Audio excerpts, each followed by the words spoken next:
should be AKA live. the Scrimpler. Yeah, precisely. That's me. Am I sharing my screen or am I streaming? Streaming gives audio, doesn't it? Streaming gives audio, and then if I because there's a stream delay as well. So there we go. Okay, give me one moment. I'm gonna turn off my my AC because it's making background noise. Okay. There we go. Here. Discord? Okay. Discord? Discord does not want me to have success. What? I was trying to view the stream in a big screen, and it kept minimizing it. Ah.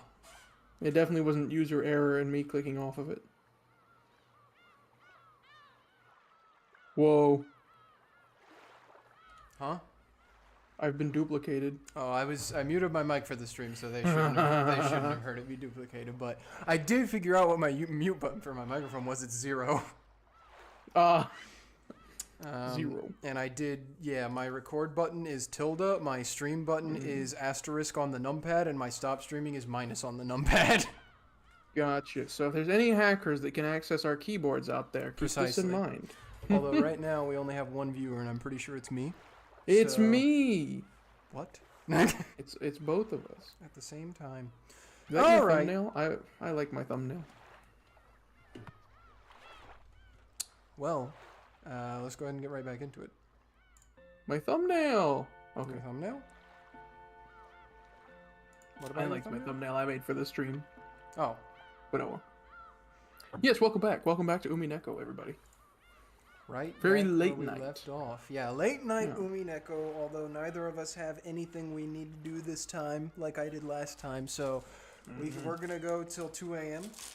Yep, that's the plan until we finish the game, honestly. Don't mind me So, opening a very large bag of cookies. don't mind me drinking purple water. It's lean. Purple? Why here? Yes.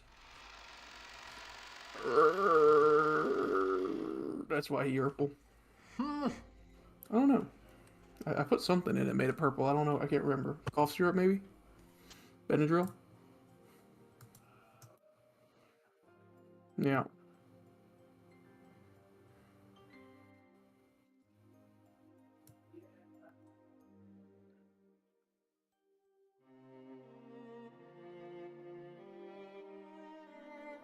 I don't know if you're muted on the stream or not. You are? Okay. I wasn't muted that entire time.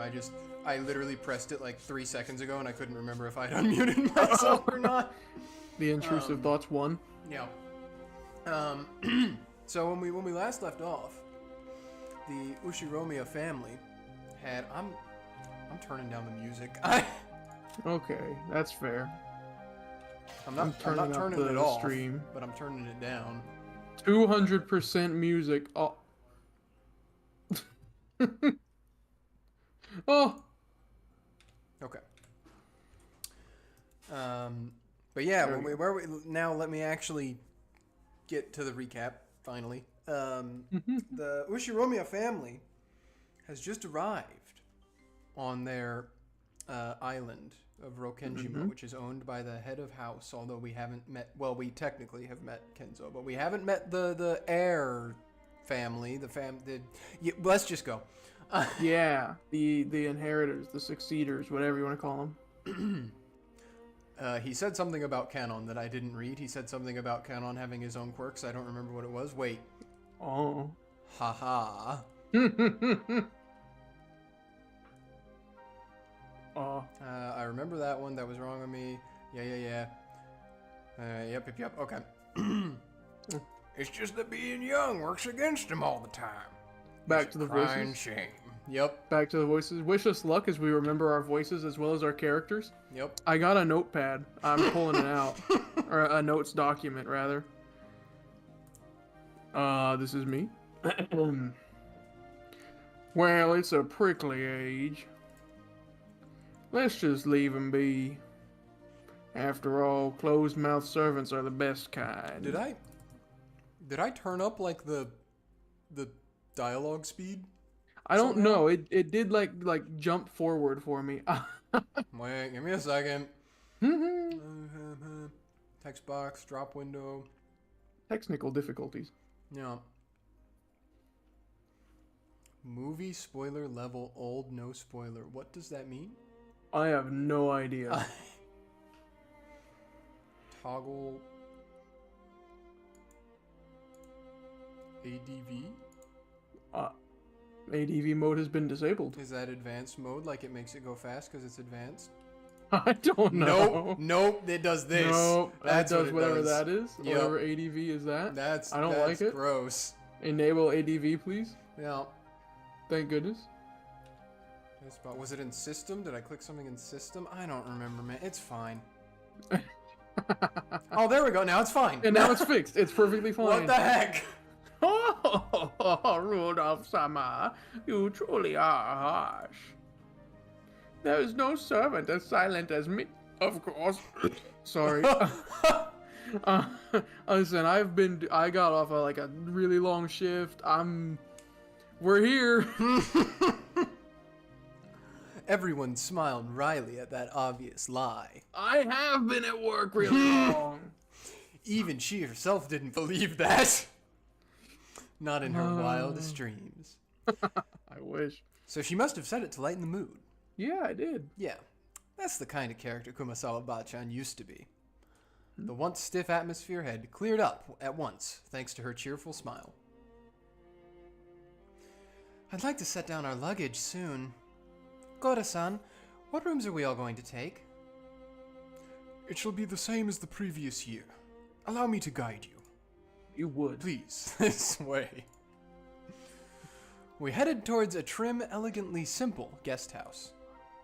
This was going to be our temporary quarters for the night. Ooh, the music. Oh, read it. Dots. Kenon watched over a hedge as the guests all entered the guest house. Then, he let his eyes fall on those heavy sacks of fertilizer piled up in the wheelbarrow. You know what this makes me think of? Mom, what does this make you think of? I'm fine. I hate fertilizer! That's all I can think of with his edginess. In his mind, he kept going over his previous mistake. See? Battler, big and strong, had picked up the sacks in front of him. The sacks Kenon couldn't lift himself, as if they were feathers. It would be extremely difficult for an outside observer to guess what emotions that favor had stirred up in Kenon. But as far as you could tell by watching him hang his head, there was something that he just couldn't let go of. The fertilizer? Muttered words escaped his lips. But those words he murmured were so soft that they didn't reach even his own ears. Dang. Real. Even I. Dots. Kenon hung his head, slightly biting his lower lip. I ain't doing all that. Oh. All fancy music. I remember the Rose Garden, but I don't remember this guest house at all. Was it built recently? Torayan? Torayan Visitor's Retreat was written on a gatepost-like thing. But since everyone called it the guest house, I followed their lead. The brand new Western-style guest house, which stood overlooking the roses, had a magnificent design carefully done in harmony with the garden. Why is there a chair just sitting in front of the window? Oh, you know. That's like a plush trap chair, man. Correct. It was built the year before last. Ever since then, they've had us sleep over here. Oh, I have cookie in my mouth. This place is more than fun. Wait, this place is more fun than that junky old mansion you knew. I wish my room was over here. What? Ooh, I want a room here too. I want one. You have one. I guess you could say my own house was upper class, but to me it felt completely ordinary compared to the head family. The display of wealth was shocking, as was the fact that they'd built this kind of awesome guest house for guests who came over only a few times a year. Eva-sama, Ryoshi-sama, please, do make use of this room. Rudolph-sama, Kyrie-sama, please take this room here. Everybody take note of which rooms. Everyone take note of the rooms. It's gonna matter. I really do love how beautiful and elegant this place is. A Western-style architecture truly is wonderful. Whole family of Westaboos. True. I can handle Western design for a few days, but any longer than that, and you need the good old Japanese look. Japanese people just relax best on tatami mats.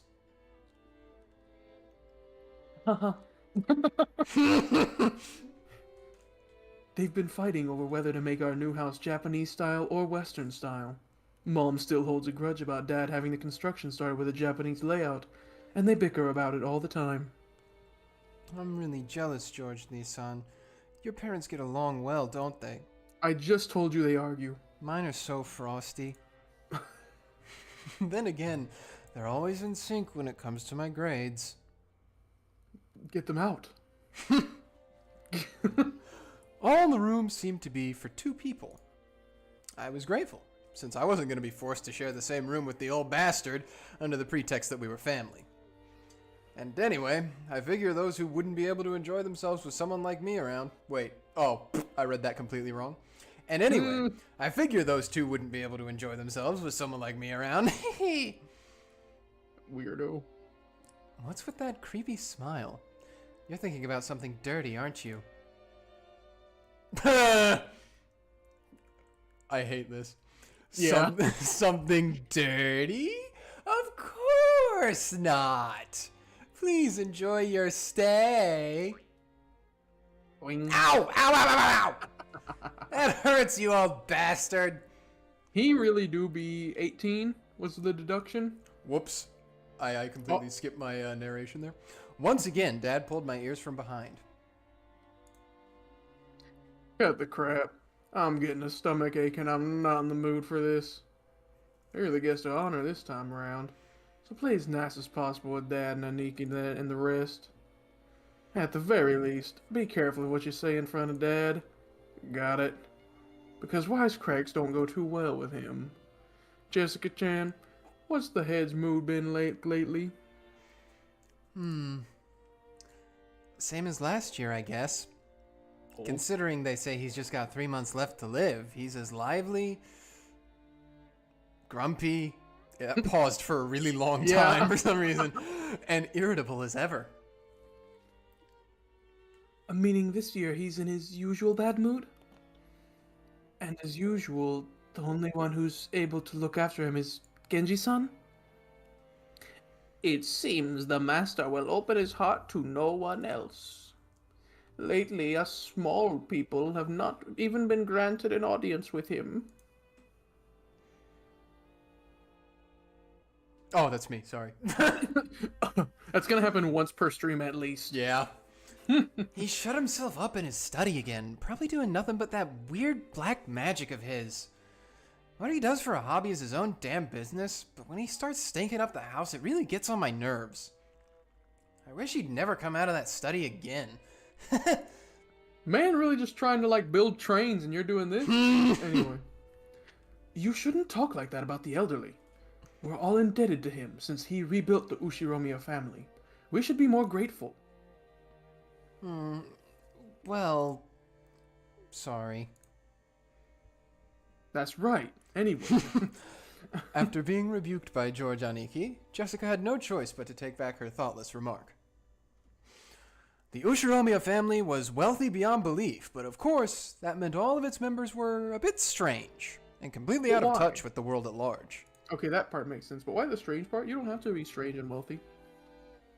And at the top of the chain, the family head, our grandfather, seemed especially strange and terrifying, even for our family. Dad said he was getting a stomachache earlier, and I imagine that reflected the honest feelings of all the adults here today. No doubt they were jealous of us grandchildren, who could just play around and laugh without a care. From the stories Dad told me, the family head was a violent man who ruled with his fists, beating his children, even his daughters, mercilessly with a wooden sword. But like a European style sword, yeah, right? Definitely, it has to be. Not a katana. If he was so strict and uptight about that, Why couldn't he have been a little more conservative with his kids' names? What? Because of that, even us grandkids have had to suffer. Battler really be like, yeah, he beat my parents, aunts, and uncles, but I have a weird name. Anyway, I can't say I have any trouble believing those terrifying stories about him. I don't remember meeting him very often, but I think I recall him looking extremely grumpy all the time, always making people cower with that sharp gaze of his. I remember that the room's atmosphere got so tense whenever he was around, you couldn't even breathe. What my dad said about me being the guest of honor now carries a little more oomph for me. It's just like Dragon Quest. 6 years ago, I was in elementary school, but I'm a high schooler now. If I act up, things could get serious.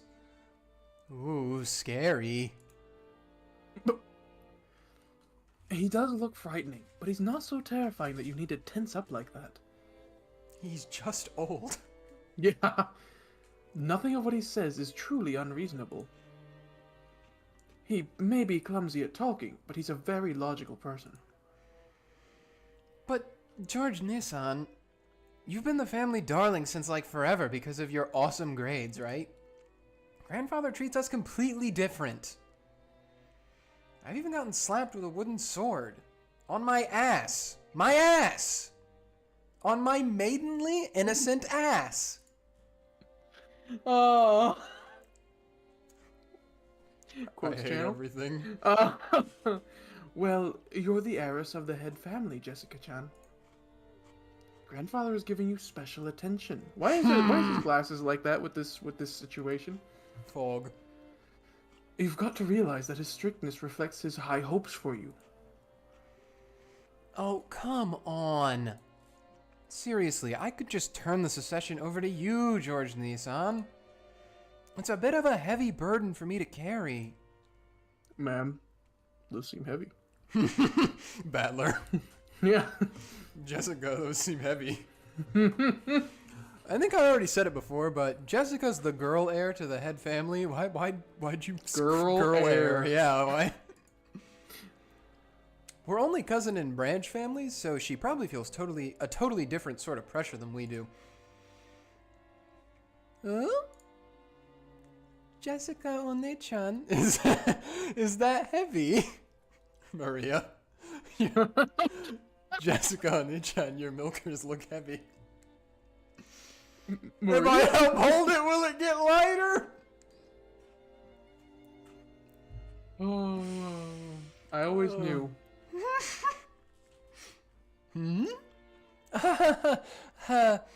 Thanks. It's okay. I'm not gonna push it on you, Maria. Good. I'm gonna bear this cross until my grave. Don't worry. She was grateful for Maria's innocent concern, but Jessica's face still seemed to contain some of the uneasiness she felt towards the future. Maybe we were in the same boat. She do be staring with that, like, grass eater stare, huh? Any high schooler with exams approaching that would have trouble hiding their anxiety for the future. Maria, come here. You and I will be in this room. Battler-kun, I heard you're gonna be with me in this room here. 3 beds, 2 couches. Oh. Yeah, the rooms are only for 2 people. That's why they have 3 That's beds. what I'm saying. Oh, now there's a surprise. It's bigger than our parents' rooms. Oh, okay. Dang. They accounted for it. Yeah, they prepared. Well, I figured we cousins would all want to hang out together, so I told them to get a bigger room ready. Maria does not look happy.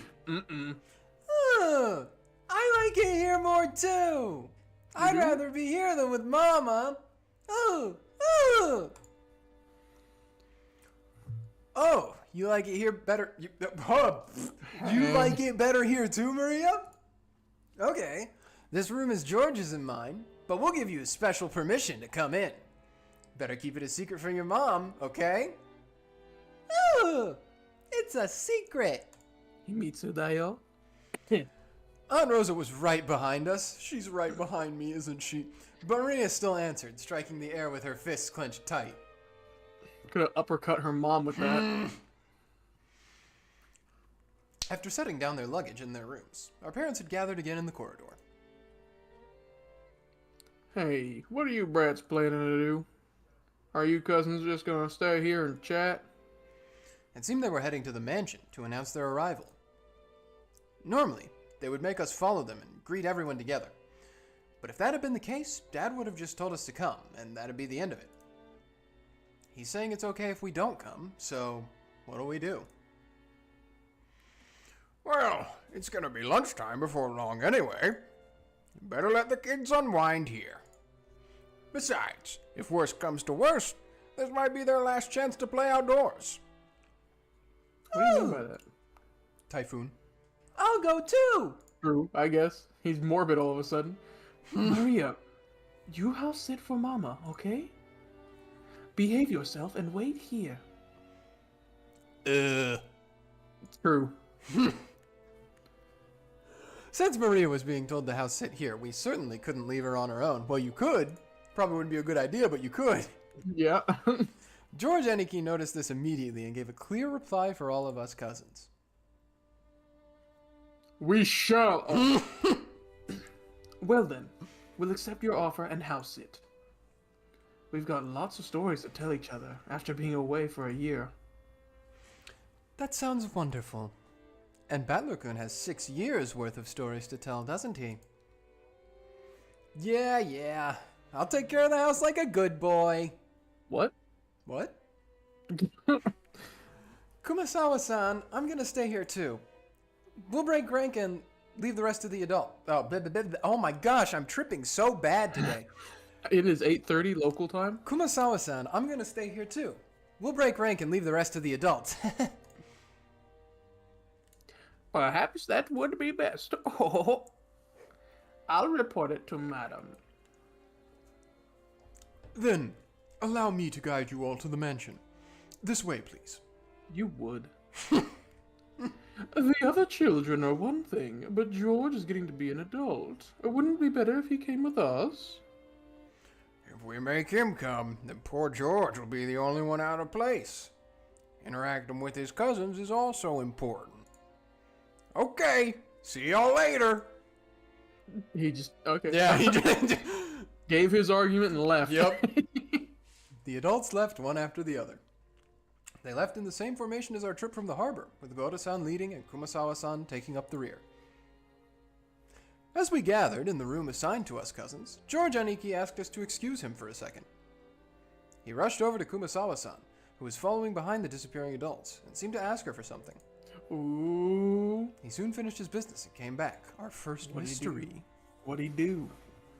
What's Guys, up? write in Nope. the comments. Oh. That's where we're gonna end this stream. If you guys think you know what George asked for, Did he do it? what's up, Aniki? Nothing. I just wanted to ask her something. Oh, tell me too. Tell me too.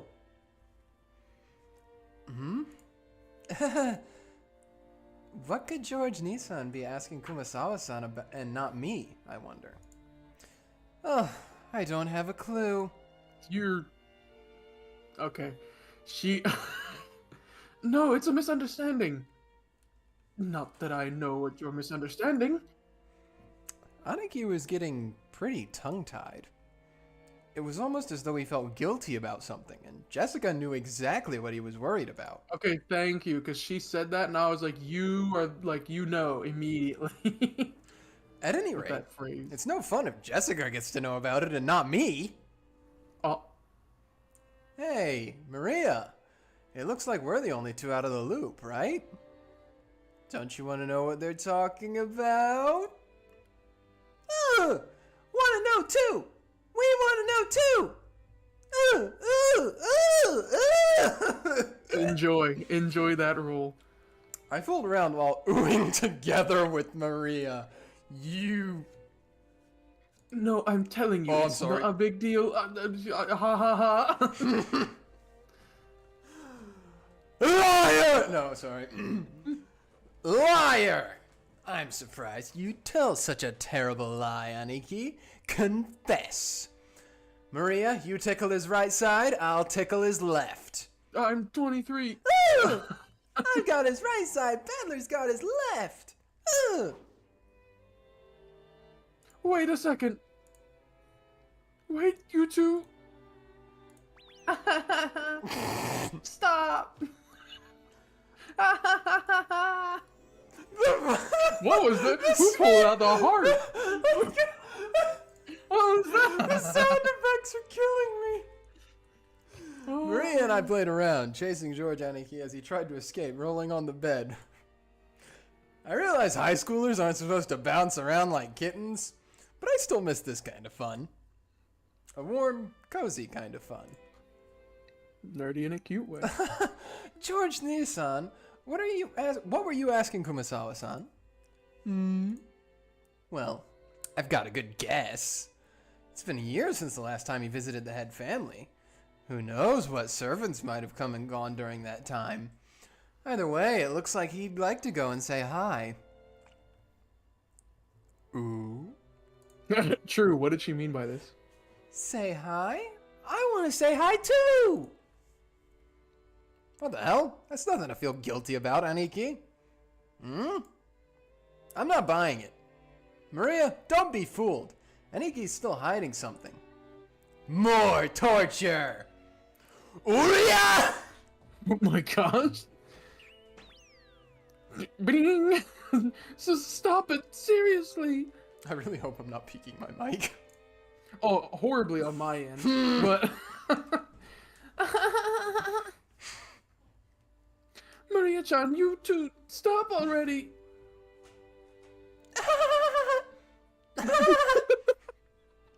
I can't. Wee-wee. Ha ha ha ha ha ha. True. Oh my god, they're beating him up? Boom. She's probably busy cleaning or getting lunch ready. Don't worry, she'll drop by to say hi sooner or later. I bet you'd rather have been welcomed in by Shannon instead of that nasty Goda. She literally gave it up without George saying a thing. Yep. Shannon? Shannon. Yeah. I remember a girl with that name. Is she still a servant? How's she doing? She's dead. Not yet. No.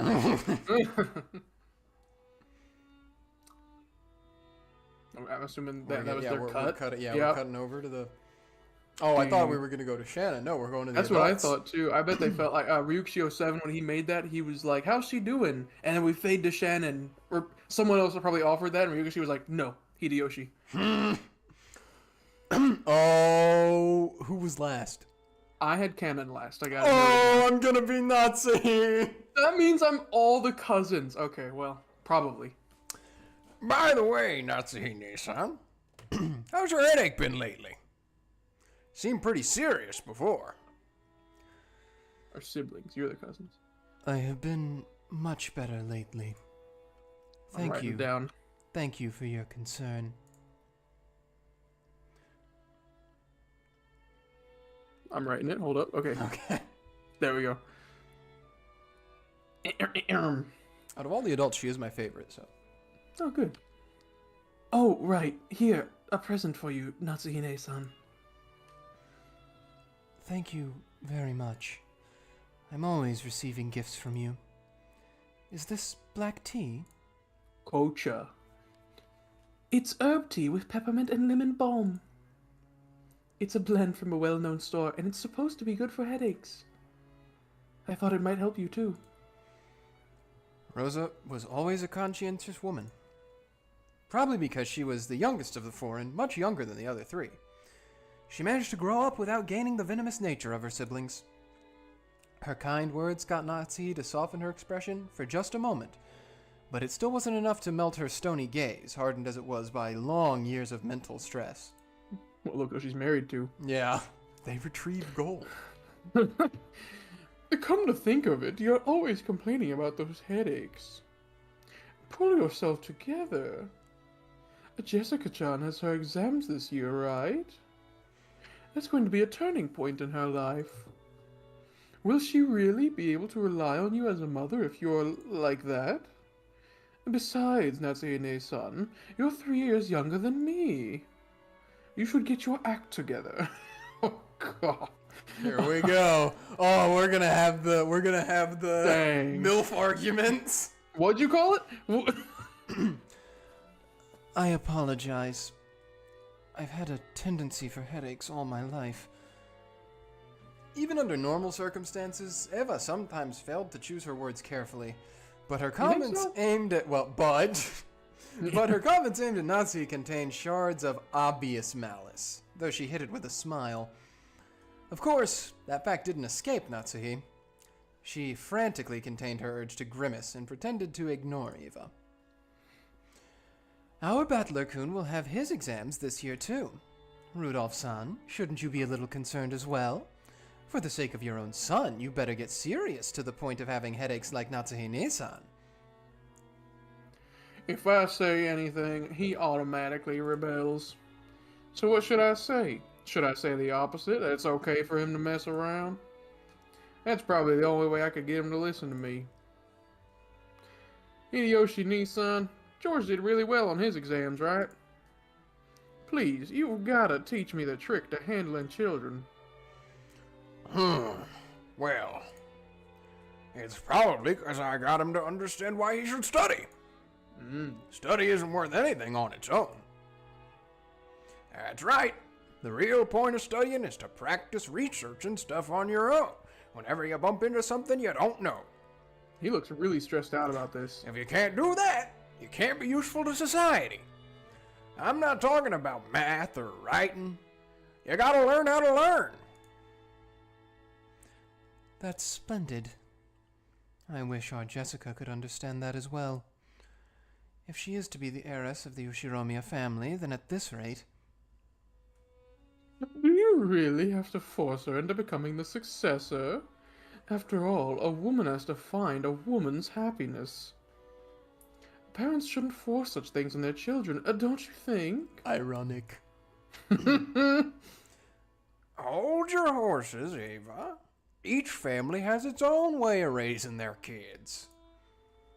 Hideyoshi's also probably up there with Natsuhi for me. Yeah, he's probably like the GOAT, but also, I freaking love, as he put it, like the venom of Eva. Oh my gosh. She's so wicked. You shouldn't be pushy. I'm sorry. Natsuhine-san, don't take it the wrong way. She means it in all the wrong ways. Yeah. She's giving Yaimiko. I think she's a little more venomous than Yaimiko. True. Yaimiko is usually just doing it to poke fun. Eva means it. Yeah. Though the light shining in through the window was quite warm, despite the cloudy weather, there was a dark mood about the room, which was probably causing headaches for more than just Natsuhi. As if to sweep away that mood, Kyrie brightly made a suggestion to all present. Let's get naked. Oh. Still, this black tea has a really lovely aroma. Let's drink it right away. In Japan, surely you couldn't find something like Leopold's black tea anywhere but Ginza, right? I guess. I wouldn't know. I see you know a lot about it, Kirie-san. I guess it was worth going to the trouble of buying it. Kyrie and Rosa stood up from their seats and made as if to prepare the black tea, but Natsuhi forestalled them. Forsooth. True. I thank you both, but we can try that later. One of our people will soon be coming to bring some tea, so please, relax. I forgot about this scene that's about to happen. F. Leave it for later, you two. Let's enjoy our welcome drink. Rudolph gave a subtle signal with his eyes for them to sit down again. Kyrie and Rosa understood instantly, and obediently returned to their seats. I imagine he just, glared at them. Yeah. The initial greeting of the guests was complete, so it was time for them to be served some tea. I have phlegm in my throat. No. No, wait. I don't want to. Is this Shannon's introduction? Are you gonna be Shannon?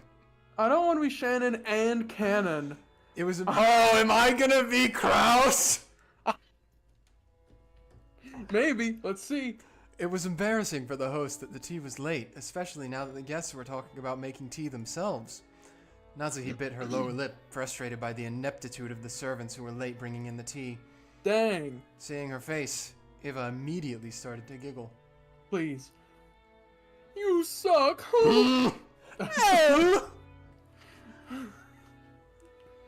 Of course, Shannon had no way of knowing what was taking place in the parlor. She came pushing a serving cart piled with teacups. For no apparent reason, Natsuhi gave her a pained look, and Shannon couldn't help but flinch without knowing what she had done wrong. There she is. Ha! Okay. Awooga, awooga! Excuse me. Ha! Your tea is ready. You made this bed. You chose that I voice. know, but I don't know what a female voice I have. Oh, Shannon-chan! It's been a while! You keep getting prettier every time I see you! I know what you mean by that. Oh.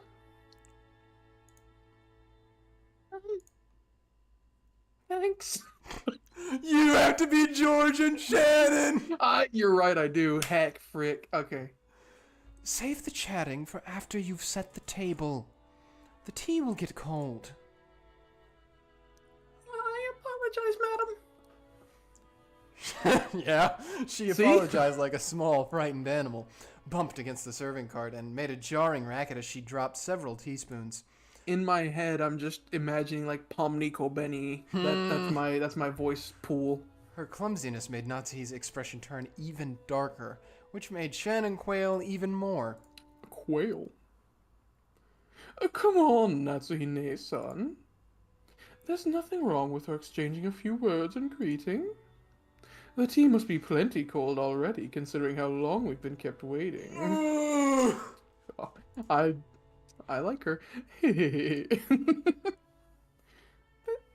no need to worry. It's not cold yet. Shannon, finish setting the table quickly. I'm sorry, madam. Natsuhi's irritation was obvious by now. The ineptitude that delayed the tea, the clumsiness of the servant. Everything pointed to the incompetence of Natsuhi's everyday leadership, making her lose face. It's her husband's fault. I could treat her better. As the person in charge of the Ushiromiya head family's kitchen, allowing that clumsiness to be exposed today of all days was surely nothing less than total humiliation. Lay off, Natsuhine-san. Don't you think it's a little harsh to bully Shannon-chan when she's trying her best? I'm not bullying anyone. What a nice aroma. May I ask what brand this is? I'm terribly sorry. I'll find out for you later. Kyrie was trying to be nice, hoping to cut through the tense mood. However, Shannon had embarrassed herself instead, darkening Natsuhi's face and the room's mood. F. By this point, Eva was audibly giggling. Good. What's this? Shannon-chan, don't you even know what you're pouring us?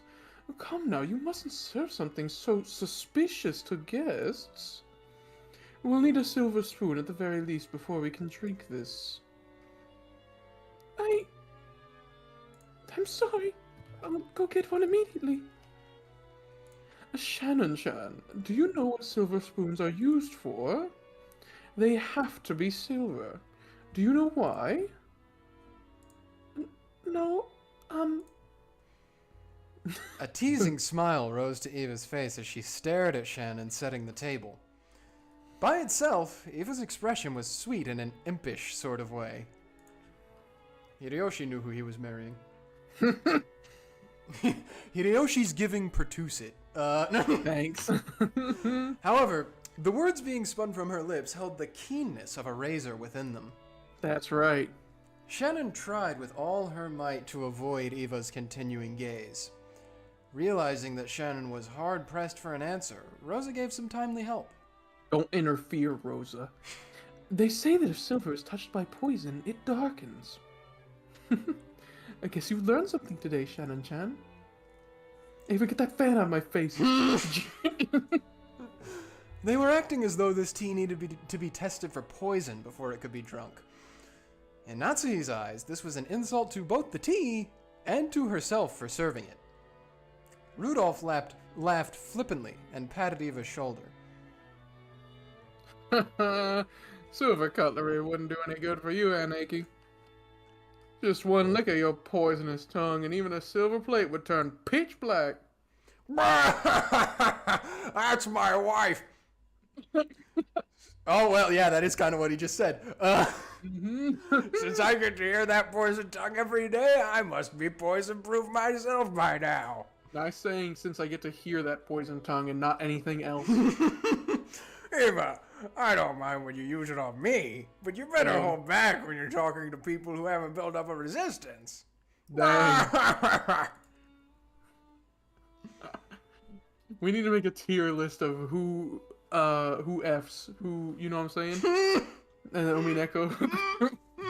Okay. My, how cruel. All I did was teach Shannon-chan a bit about tea, didn't I? Everyone followed the lead set by Hideyoshi's horse laugh. Horse laugh? And chuckled, though not easily. Only Natsuhi didn't join in, but for the time being, the conversation inside the parlor could have now been mistaken for a lively and friendly chat. Nice save, Rosa. As Shannon finally finished setting the tea table and tried to leave, Kyrie apologized to her in a low voice for not being able to help. Shannon gave a light bow and made a hasty retreat. Shannon cast her eyes downwards as she pushed the cart down the corridor. Anyone seeing the pitiful way she looked might easily conclude that she'd been bullied in some way. Oh, Schrager says my wife, by the way. No, Shannon is George's wife. Dude, spoilers. I'm George's Shannon wife. Wait. I'm Stuff. Yeah. No, Taryn, spoilers! We're not there yet, dude! I don't... No one... You don't know that people die. Anyway. Don't be sad. You didn't do anything wrong, Nason. I'm gonna make these voices just caricatures of actual voices. True, true. You were watching. That is my role. What do you mean by that? What do you mean by that, Canon? Madam and Eva-sama can go to heck. Sorry, I would normally read it normally, but in my canon would say heck. Well, anyway. But the worst coward is that guy. Canon glared hatefully in the opposite direction of the parlor. The preparations for the tea had been delayed by some trifling problems in the kitchen. These problems were not Shannon's fault. In fact, it had been Goda's mistake. After all, there was no way a show-off like Goda would give up a flashy job like bringing in tea when the guests arrived. He had ended up wasting time preparing the tea once again. So when he realized he wouldn't be able to score any points for this job, he pushed the task of setting the table on Shannon, who happened to be passing by. You might call it a clever move on his part, but there could be no doubt that it was a cowardly one. It's okay, Canon-kun. Thanks. I'm not bothered by it at all. Tears flowing down her face. Yeah. Dots. Cannon's silence vividly expressed the distance between Shannon's words and how she actually felt. Did they? Thank you. Even if you're the only one who understands, I feel a bit better. You keep your feelings too bottled up, Nason. You should be less hard on yourself for once. Yeah. Thanks. Suddenly, they both felt someone's presence and whirled around. Oh. I was Genji, wasn't I? Yes. Okay. Oh gosh, I don't remember it. I had made it like a low voice. I remember that. It was Genji, the head servant. What are you doing there? Shannon, hurry back to the kitchen. Yes. If you'll excuse me. Dots. Hair flip. Shannon humbly obeyed and promptly made to push the cart and leave. However, Cannon appealed to Genji in silence, bearing something in his eyes that he could not express in words. What is it? Did something happen? Shannon didn't do anything wrong. Leave the lady alone. But even so, they... Stop it, Cannon-kun. Please excuse me. I'll return to work immediately. Cannon-kun, you should get back to your post too. Please. If you say so, Ne-san. Dots. If that is all, then go. Yes. If you'll excuse me. From the shadows in the hallway, an old woman wearing an apron watched over them. It was Kumasawa. She's so creepy. I think this is her talking? This is like her inner monologue? I guess. Okay, sure. Poor Shannon-san. Cannon-san. There's no reason for those two to be picked on. Still, Goda-san's dislike for them is an undeniable fact. Everyone should hate Goda. Mm-hmm. Until Goda-san was taken in by the Ushiromiya head family, I hear he worked for a fabulous hotel somewhere. The manner of work he learned there was quite impressive, I believe. It's just that Goda-san is the newest servant here. He must have a lot of pride accumulated from his previous positions. Because Shannon-san and Cannon-kun are his seniors here at the mansion, and yet are inexperienced and have gone through much less in life than he has, he picks on them at every chance he gets. Japan moment. True. Massive Japan moment. Hierarchy. And also, sad as it may be, they are disliked by Madame Natsu, too. Of course, if we're talking about experience, the madam has been in this family much longer. She's just constantly stressed at all times by everything. Yeah. And yet, this is one point where I cannot help but sympathize with the madam as well. Truly, the master is a man with many sins on his conscience. Why didn't he realize that such a trifling whim of his would give the madam such an inferiority complex? Of course, on the inside, even the madam is fully aware that those two don't deserve to be treated so harshly.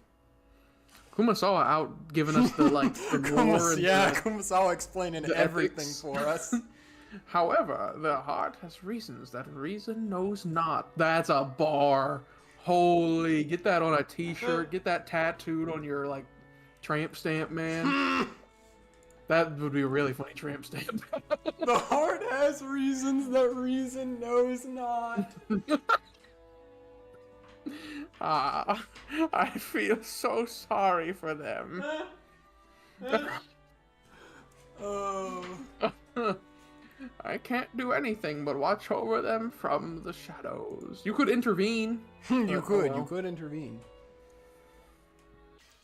She wouldn't. Oh, no, good. Click, click, click, click, click, click. Yep. Ding. So that's the first actual like chapter. Technically, that's a chapter. So that much time. So last stream plus now, that's all been a chapter. Technically. How long have we been streaming for? So far, I don't know. Almost an hour. It looks like. I think we started a little bit after 8, so I think it's been about like 45, 50 minutes. Yep. So about 3.5 hours. 3.5 hours to get to the first chapter of the game. The four of us cousins were enjoying our stories, just shooting the breeze. Anyway, there were both girls and guys here. What? How uncouth. Plus, we had people over a wide variety. That's not what it says at all, Levi. No, we had no, people that's over not. a wide spread of ages: adult, high school, and elementary school. Dude, you're like 9 to 23. There's more age gap between your siblings, your cousins, your aunts and uncles. Yeah. Even if we just talked about our own lives, the other three kept listening attentively. I think I'm finally getting used to all this. Jessica and Maria have grown more than I could have imagined in the past 6 years. Honk honk. Don't. He's weird. To be honest, I was feeling a bit uncomfortable, but talking like this, I guess that's on the inside. Or I guess that on the inside. Nothing's really changed since back then. I agree. You haven't changed a bit, even after 6 years. Even though your body's gotten gigantic. Why are you guys so focused on each other's bodies? True, that'd be what? so. You guys like, are weird. They really be out here and be like, "Oh my gosh, it's so nice seeing you again." The only thing that's different is your hot, sexy body. Yeah. But other than that, you're the same. You're still a kid inside. Oh, I'm a kid too. Yeah. I'm a kid too. True. Well, even you aren't gonna be a kid forever, are Quit you? being Maria? weird. You're doing something, brother. I mean, you're gonna transform from a kid into a cute young lady, aren't you? And then I'll be just like I was with Jessica. Yeah. And with that, and he is! He is! Why are you like this? He's so. And when that happens, that Vladisavor chest will reach Jessica's level, huh? Level. When that... She's 9. She's 9. We do not endorse or condone the actions. It was 1980. What was it again? Conducted by the main 1986. character.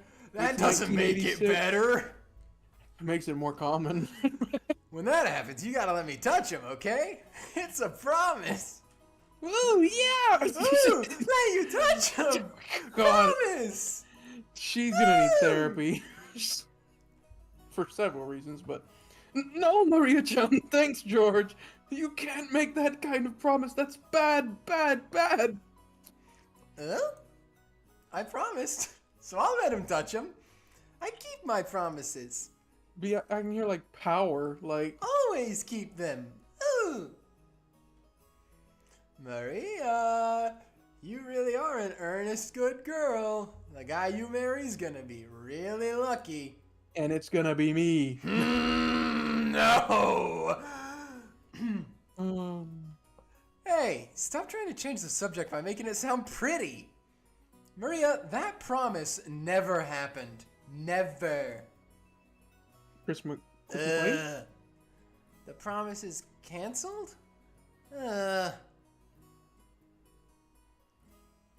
As I thought, without Bad Lacoon and our little quartet, this group of cousins just didn't feel complete. We were missing the sexual harassment. True. Everybody's got one of these 4. Which are you and your friend group? These 6 years have been kind of lonely. That's true. We didn't really goof off like this. Still, we did have some pretty constructive conversations, right? Stuff about preparing for our future, exam taking, finding jobs. Talking about the Middle East. No. Oh, I'm so sorry. Now that I'm here, we just talk about stupid stuff and mess around. But I'm having more fun this year. There it is. I was going to say, she didn't open with ooh. That's true. I agree. This year's the most fun yet. Maria's sincere words probably spoke for everyone present. George Aniki stroked Maria's head and she giggled like a happy kitten. What? Those don't giggle, bro. Imagine if they did. What do you mean by that, Taryn? What do you mean by that? Oh. I'm so... Okay, Pardon me. Your meal is ready. A timid knocking sound and the equally timid voice of a young woman came through the door. Time for me to sexually harass another girl. This one's not related to you. Now Which I makes no it less longer want to do interesting. it. Yeah. Jessica answered brightly. Shannon, come in. You remember Battler, right? Jessica stood up from the bed and opened the door. There stood a servant girl who must have been about our age. Hi. It's been quite some time since we last met, Battler-sama. It's a nice... I thought I said it's a... It's nice to see you after 6 years. It's a me, Shannon. Trembling a little as she noticed me, she bowed deeply. Uh-oh. Jessica had me surprised. But look at you, Shannon-chan!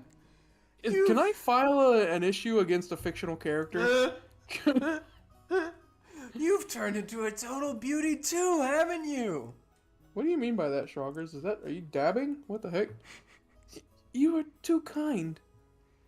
Still, the food on this island must be really nutritional, huh? What are you eating, and how are you training to get boobs that big? What? Oh, not the Sprite! The Sprite! I hate it! I hate it! Guess I'll have to feel them a bit and see whether yours or Jessica's are bigger, okay?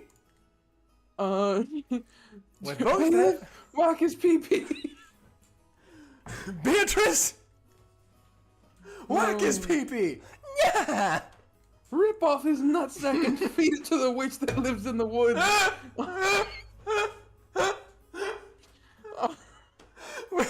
With both hands poised and saliva dribbling from my mouth, I closed in.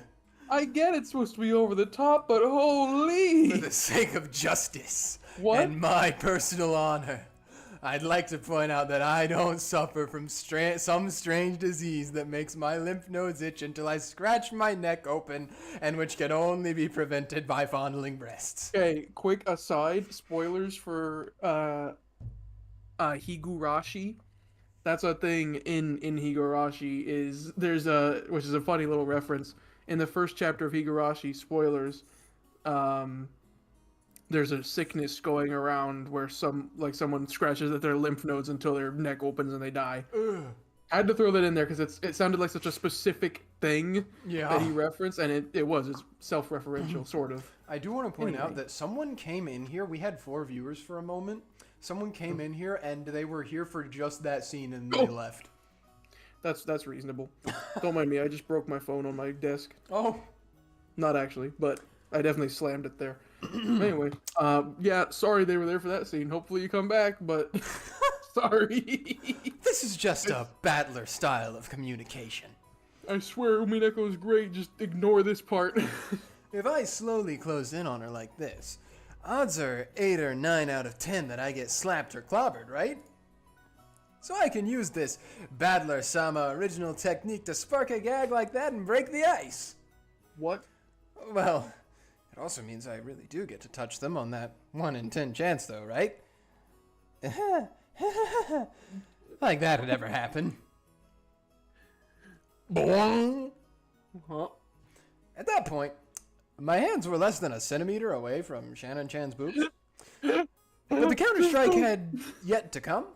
The face she's making. She blushed and lowered her head in embarrassment when she realized what was going on. That's not what she's doing. She's looking at him like he's sick. But she just stood there with both hands politely joined in front of her, not even trying to resist or cover her breasts. What is going Hey, I wasn't planning on this. Shake? Please, hit me right now or I'm seriously gonna...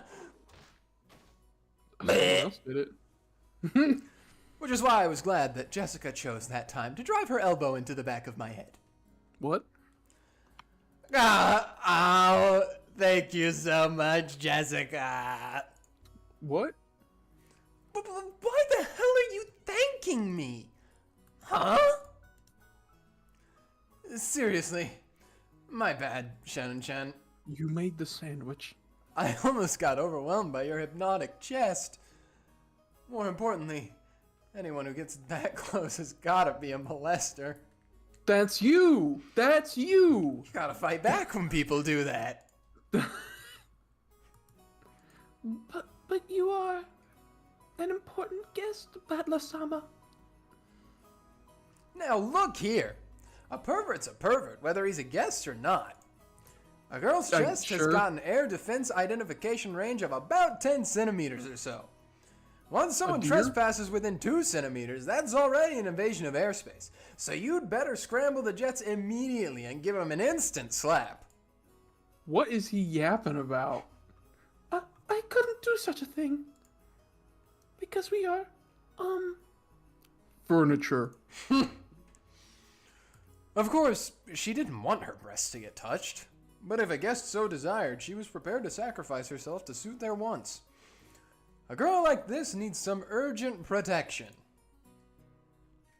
To think such devoted girls still existed in this era. It's enough to make a man dizzy. But no. No! I'm coming at you with a perverted face again. Knock me down! Look out! Pervert on the loose! Maria's in the room. This gag can't end until you deliver the punchline, so slap me! Please! Hit me! Japanese moment. I cannot fulfill your request. Because I'm furniture. But if it were an order, I'd obey you. Because that is my duty. Then I'll make it in order. George finally stepping in. Rip off this fool's nutsack. The next time Battler-kun tries to touch your breasts, counterattack with a slap. Counterattack. Who do you think he is? Push up his glasses. Got it? Yes. Yeah, true. As you wish. From now on, that's what I'll do. Please understand, Battler-sama. Shannon Chan announced this while bowing elegantly to me. Her expression was radiant. I gave her a thumbs up to show her I was fine with that. Oh no! 6 years ago, the alert, the battler button. I just now saw it. 6 years ago, you might have been mistaken for a servant's daughter who lent a hand at your parents' work. But now you're a full-fledged adult servant. Why do you talk like this, Battler? She's a woman. She's an adult woman. Just call her that. How long have you been working here? Well, I've had the pleasure of serving this household for about 10 years. Dang. She's... Furniture. Sorry. I just really liked it. The kanji for her name are read as Shannon. Now here's another name that's far from a typical Japanese person. It would be really funny, I think, if, like, after this game came out, there was just an explosion of Japanese people who were like, I think I want to use Western names. It'd be so funny. And then, like, every Japanese person just has a Western-style name, and then there's this game that's like, that's so weird. No Japanese person ever has a Western name. You know, I actually don't know how popular the When They Cry series was in Japan. Or is. I'm not sure. Obviously, Ryukiyo 7, the big news about him is that he's working on or has worked on, or is working, I'm not sure. He's the lead writer for the new Silent Hill game that's coming out. Oh, yeah, I forgot about that. Big step up. That's pretty much all he's done is When They Cry and that. So, and Well, I think- When They Cry is it's his baby. It's his original, so. I think When They Cry has been enough credential for him to get working on Silent Hill, so... True. But I guess that, because Silent Hill is also, is that Capcom? Yes. Or, yeah? I believe so. Or is that Resident Evil that's Capcom? Resident Evil is Capcom, but I think Silent Hill might also be. Well, whichever. With the studio that does Silent Hill is also Japanese, so he must have enough fame in his home field that he got a big deal as like Silent Hill. Both. So. Terrence says both. Both. Okay. Back in the day, I was a kid myself, so I accepted her name without paying it much attention. Thinking about it now, though, her name's pretty unusual, even though she's not a member of the Ushiromiya family. Maybe it's like a servant's professional name or something. If so, that might explain why her name's so similar to Kanon-kun, that kid I met earlier in the Rose Garden. Where's her eagle? I'm just realizing now. It used to be like on her left chest, but over the years she just grew so big that now it's covered. Ah, so. なるほど. It's on like the left side of the boob over there. I got you. It's a tattoo. Yeah. She's a long-term servant who served here since she was 6 years old. Her appearance has changed so much that I couldn't match her to the person from my memories, but we both knew each other 6 years ago. That part of her had always been there, but she did seem to have developed the allure you'd expect of a girl her age. What do you mean by that? Especially in her breasts. Yes. That kid we met earlier, Kanon-kun, is her little brother. He's not exactly my little brother. Still, he loves me like a big sister. He didn't cause you any trouble, did he? He made me pick up his fertilizer. No. He's still the same as always. Itsumo-dori. If only he were just a bit more sociable. I apologize if he's caused you any trouble. Nah, he didn't cause any trouble at all. As a fellow man, I understand how moody you can get at that age. It's no surprise he's unsociable. Ooh, I get called that all the time too. Dang. I get called unsociable, just like Kanon. Ooh. True, Maria, true. You aren't unsociable at all, Maria-sama. Wanted to be like him. You... Honestly, it might be better. You said the meal was ready, right? Yes. I'm sorry.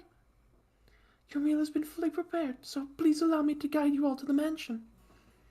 Shannon bowed again formally and returned to her duty mode. We realized that if we made her stick around for any more light conversation, it would actually make it harder for her to do her job. Me going to the bathroom and entering duty mode. Sorry. Sorry. God damn it. We got up off of our butts to avoid interfering with her work any further. So, shall we go to the mansion? Everyone's probably hungry, right? Yeah, I'm really looking forward to Goro-san's food. That guy was apparently a chef at this famous hotel, so he's super good at cooking. Dude, he must be so thankful when Maria comes to visit and asks for chicken nuggets and he has to make that. Of course, Maria-sama. Turns around, he's like crying. Thank God. Oh, I can't wait. Let's go, Maria. We're gonna stuff ourselves like pigs. Ooh, stuff ourselves like pigs. No. You can't take everything Battler-kun says seriously, okay? Because he's always just joking around. Okay, let's go. Under Shannon-chan's guidance, we headed towards the mansion. Yo, what did Schrager yo? I don't know what he was yelling. I think it was something Maria said. I don't know. Was it that or was it me saying duty mode? Oh, I think it might have been duty mode. Met once again by the magnificent Rose Garden, we continued onward as the intimidating... Thanks, Taryn. The intimidating mansion to the Ushiromiya head family came into view. It had apparently been built shortly after the war, so you could feel the dignity of almost half a century hanging about it. The building was gorgeous on the surface, but old as it was, equipment such as its AC and heating were apparently quite frail. According to Jessica, midwinter was especially tough, with all the drafts. Haven't these people ever heard about kotatsu? No. They're Westaboos, Battler. What do you think? Haven't these people ever heard of Icy Hot? Kinzo. I heard of this amazing contraption they have in the West. So I bought it for us and put it in the kitchen. Dang.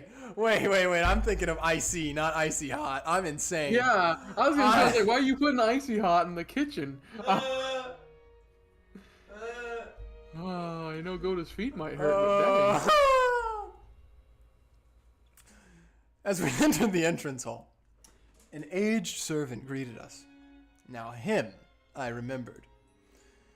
Genji-san, who had been working here longer than anyone, filled the role of head servant. Butler-sama, it has been quite some time since last we met. As our eyes met, he greeted me with a calm, composed voice. He's a brick, huh? Yeah. His bow wasn't as graceful or refined as Goda's, but despite its simplicity, it communicated his feelings very well. Genji-san! It really has been a while. You look well. Thank you. I have been quite well. And Butler-sama, you have become a splendid young man. You are beginning to resemble the master in his youth. I'm sorry. I look like grandfather? I guess that means grandfather was pretty popular with the ladies when he was young. You literally told us last episode that you didn't have any female stories to share. From here on, I shall take Shannon's place and accompany you. Please, come this way. Shannon-chan bowed deeply and watched us leave. After that, we headed towards the dining room under Genji-san's guidance. Genji, just like Kumasawa-san, stood in stark contrast to us young people who had grown beyond recognition over the last 6 years. His appearance was exactly the same as in my memories from 6 years ago. It was as though time had stopped since the last time we met. Genji-san was an extremely quiet and diligent person. He was basically grandfather's close aide or caregiver. And you might even call him grandfather's companion of many years. Historically, they were good friends. In fact, it seems he was by grandfather's side even more often than my late grandmother was. According to Jessica, grandfather trusted him more than any of his blood relatives. But I wonder how long he served. I never got the details, but I heard something about him being here since the very beginning, when the mansion was first constructed. Which would mean that he's dedicated half of his life to serving here. It's easy to see why he's so trusted.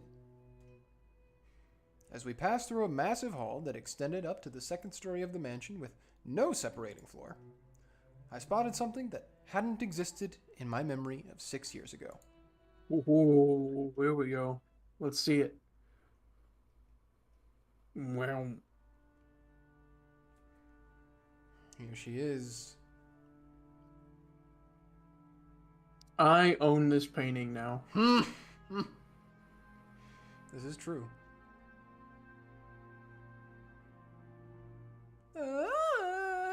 Kinda, yeah. Oh, am I supposed to click? Yup. Mm-hmm. It was an awfully big portrait hanging right in front of the stairs that rose to the second floor. Without thinking, I stopped walking, captivated by it. Me too. Since I'd stopped so fast, Maria, who was following behind me, ran into my back. Sorry. Hey, Jessica. Has that picture always been there? I pointed at the big, prominently displayed portrait in the hall. Everyone else stopped too. Oh, right. When you last came here, that hadn't been hung yet, had it? When was it again? Well, if my memory doesn't fail me, it was put on display sometime around the year before last. You are correct, sir. In April of the year before last, the master put it on display there, having previously ordered a painter to create it. Grandfather did that? So, he paid to have it painted just for him? Huh? The portrait suited this western mansion, and that woman in the elegant dress gave off a sense of refinement. I couldn't have guessed her age, but her sharp eyes and the strong will she seemed to possess made her look youthful. She seemed somehow different from the composed, middle-aged women you often see in famous pictures. If she had normal black hair, I might have assumed it was a portrait of my long-deceased grandmother in her prime.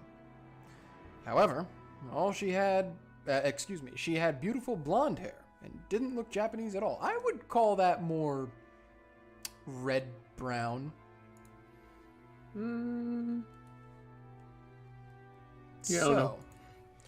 just who is this lady? Maria answered the simple question enthusiastically, as though proud she knew the right answer. Ooh, I know. She's... Should I pronounce it Beatrice or Beatrice?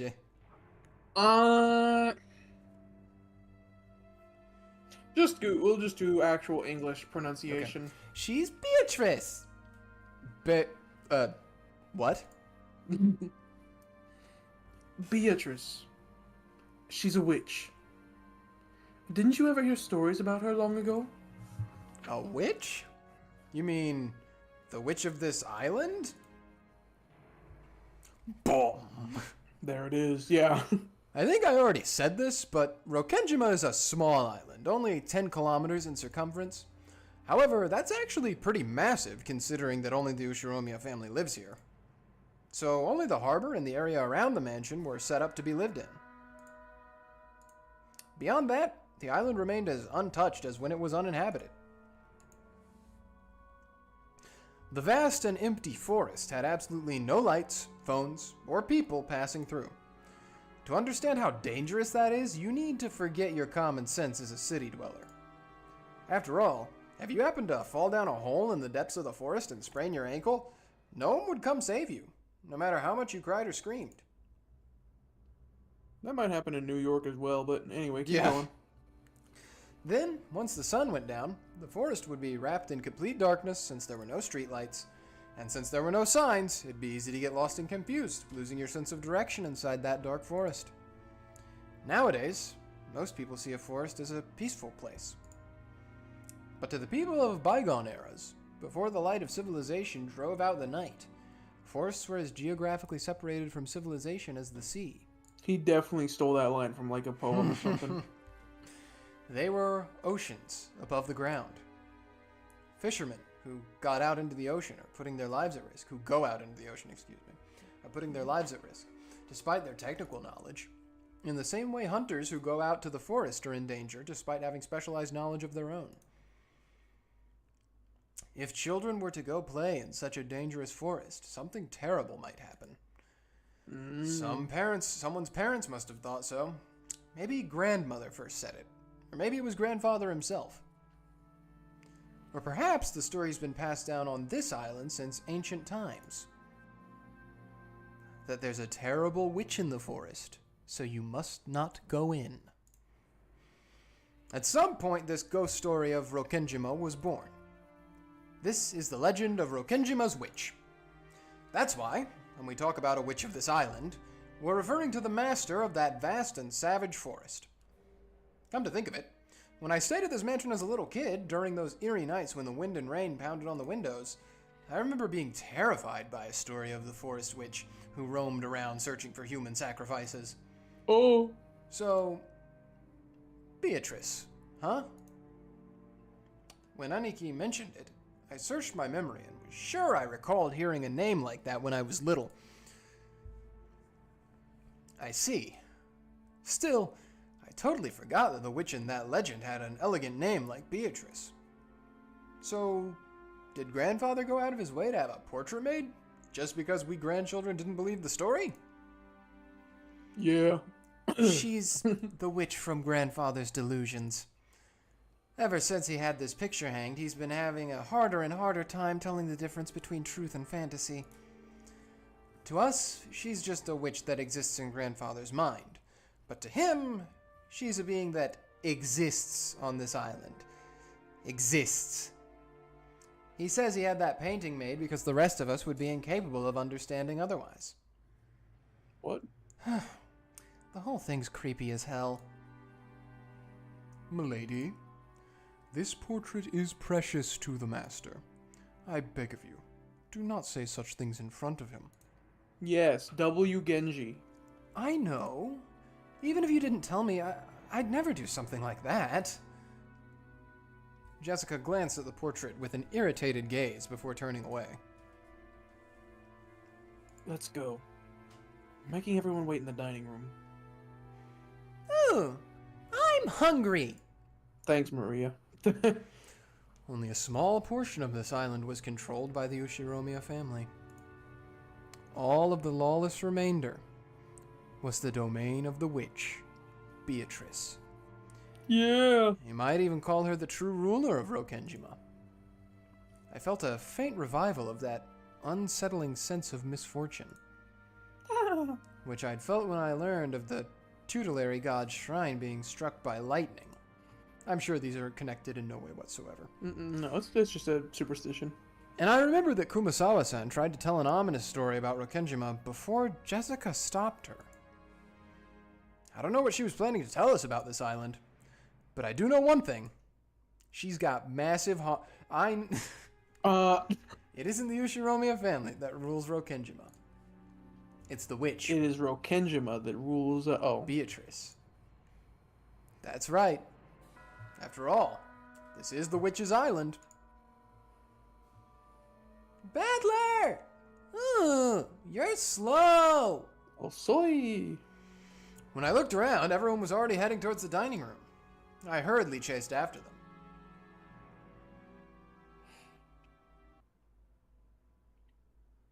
We walked up to the huge double doors that led to the dining room.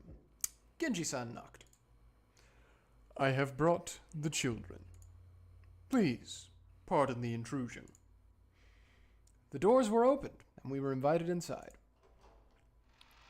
There it is. It was making me want to watch the bad anime adaptation again, by the way. But the dining room, which looked exactly like you'd imagine a rich person's dining room to be. You okay. are a rich person. Had a super long table that was obviously positioned with no purpose other than to make the guests conscientious of their rank. Our parents were already sitting in accordance with that ordering. Dang. You're late, brats. Hurry up and take a seat. The old bastard pressed us to sit. Is this lunch or dinner? I lost track. Lunch. Okay, that makes sense. Lunch.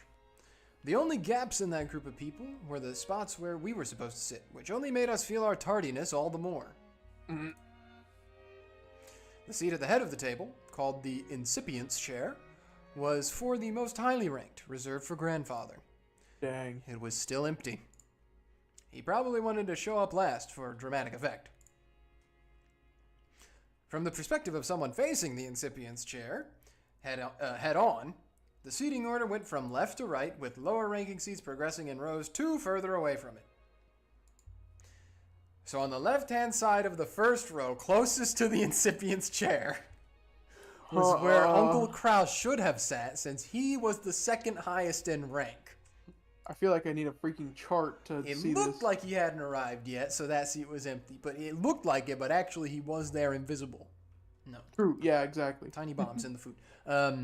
Across from his chair, on the right side of the first row, sat the... okay, I think I'm understanding it now. Sat the eldest daughter of the family, Aunt Eva, who was the third highest in rank. Okay. On the left-hand side of the second row was for the fourth highest in rank. So not the dang husband and wives don't even get to sit together. Nope. On the left-hand side of the second row was for the fourth highest in rank. There sat my damn dad, Rudolph, the third of the siblings. Across from him, on the right side of the second row, sat Aunt Rosa, the youngest sibling. This would be nice though for conversation, because now you're split up along. Like probably you'd be on the trip with your significant other the whole time, and now you get to be with your family. True. At this point, you might expect their husbands and wives to come next, but nope. The left-hand seat in the third row, ranked number 6, belonged to Jessica. Opposite of her was George Aniki. I sat next to Jessica, and Maria sat across from me. Then, finally, next to me on the left-hand side of the 5th row, sat Aunt Natsuhi, the 10th highest in rank. I would hate to be the person that's buddying up against the kiddies. No. Especially Natsuhi.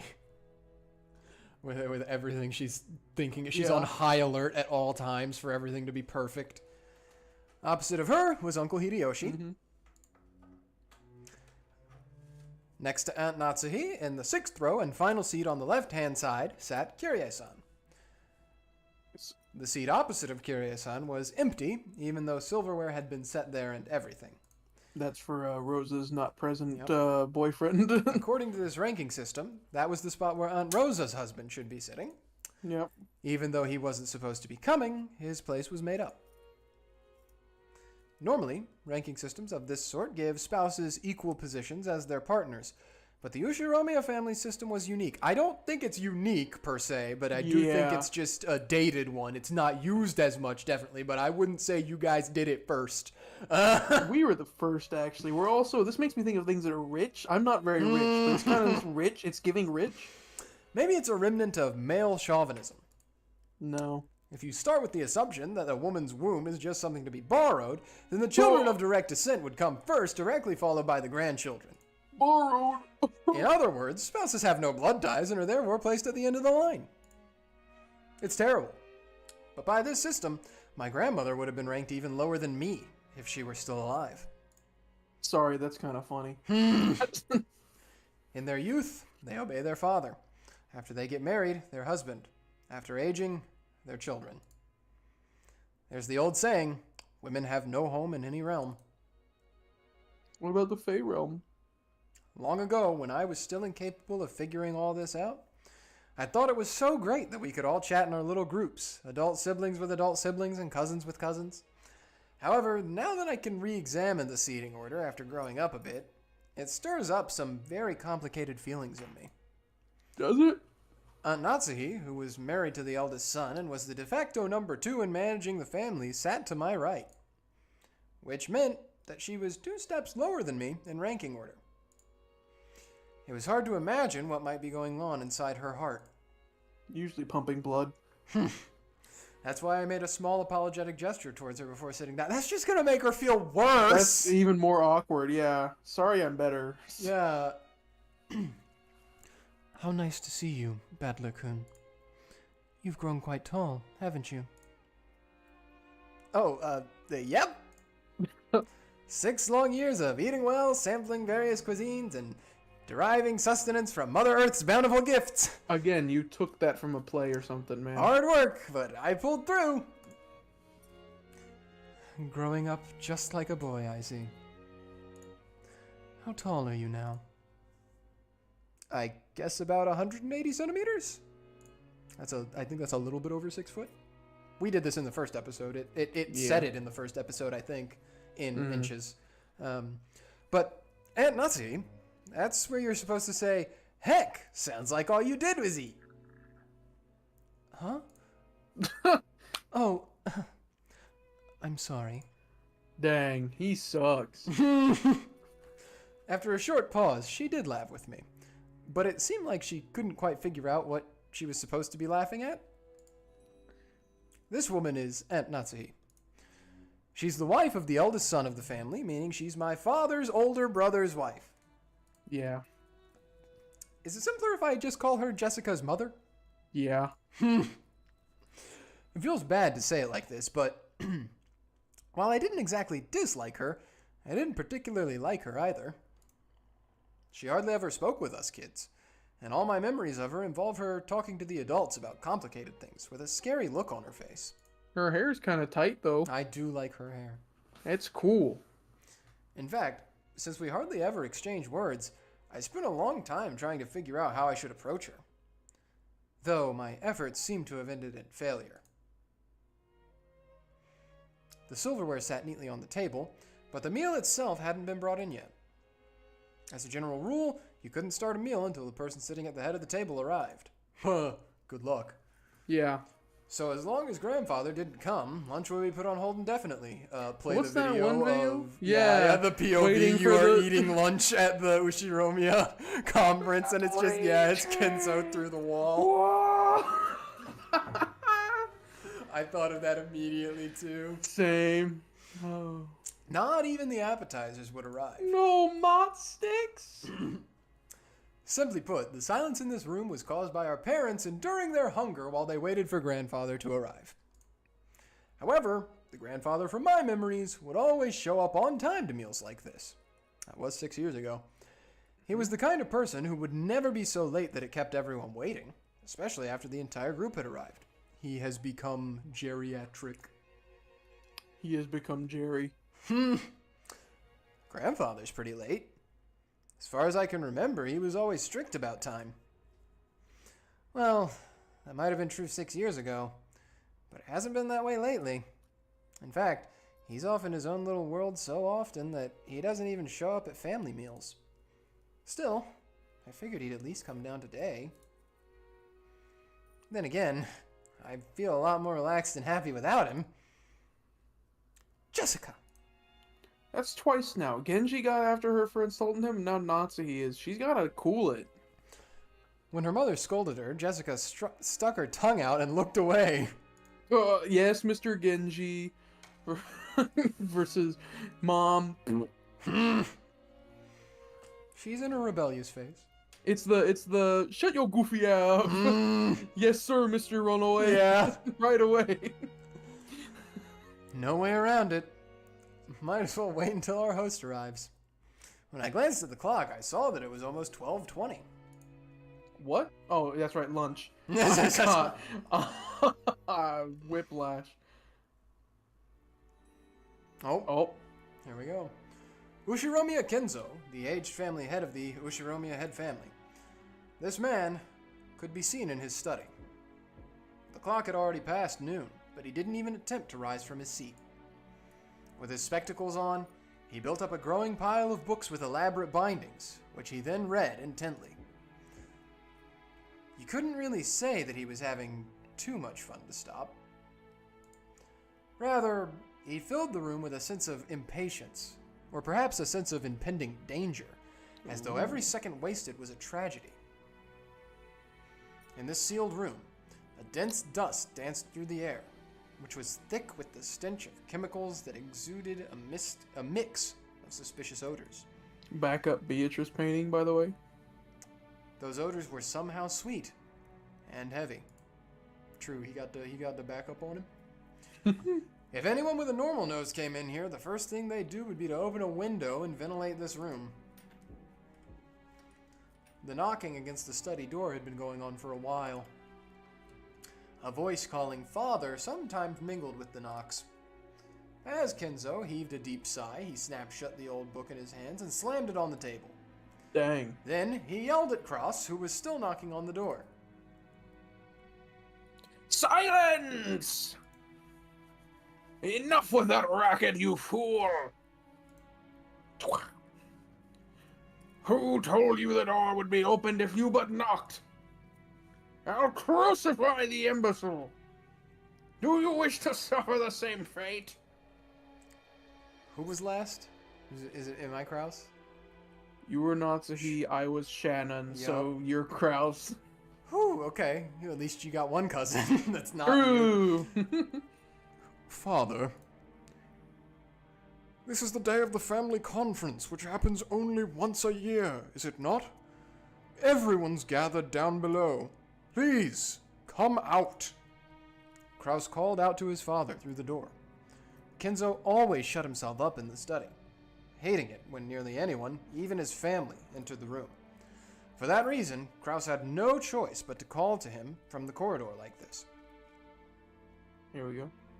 Molest me not! Just who is this everyone of which you speak? Do you mean the fools trying to drag me out of here? This is gonna kill my throat for tomorrow. Then kill them all! Tear them apart, use their bodies for firewood, and feed them into the witch's hearth! Put a pot in that hearth to boil the wormwood! Force the imbeciles who dare try to lure me out of here to drink the broth of the apocalypse!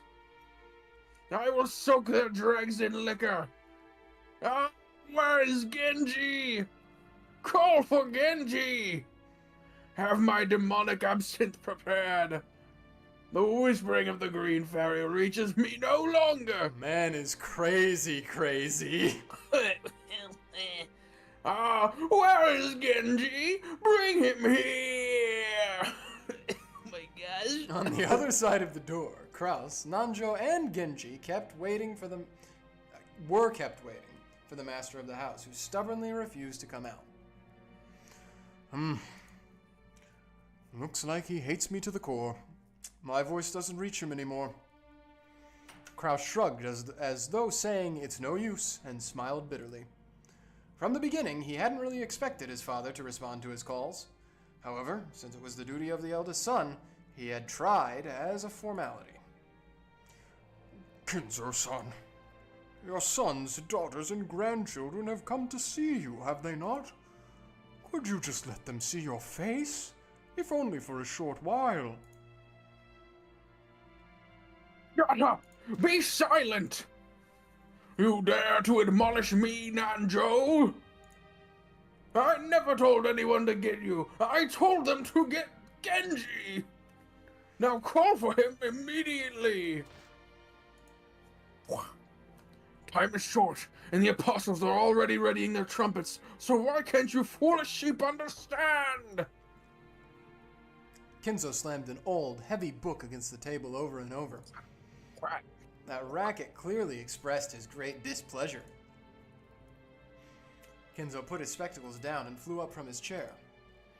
He spread his arms wide open, as if to sing to a packed opera house. God dang, here we as go. if appealing to someone, and yelled.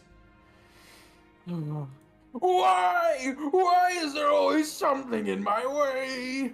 I would throw it all away. I would offer up everything, and there is only one thing I ask in repayment. Oh, Beatrice, if I could see your smile but one more time, I would plunder the smiles of the earth and offer them all up to you.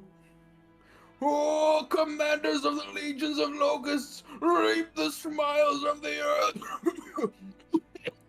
Real cough. Kinda. Everything is filthy. Everything is irksome. My man's crying! Oh my gosh. Why must I suffer this impediment on this most precious of days?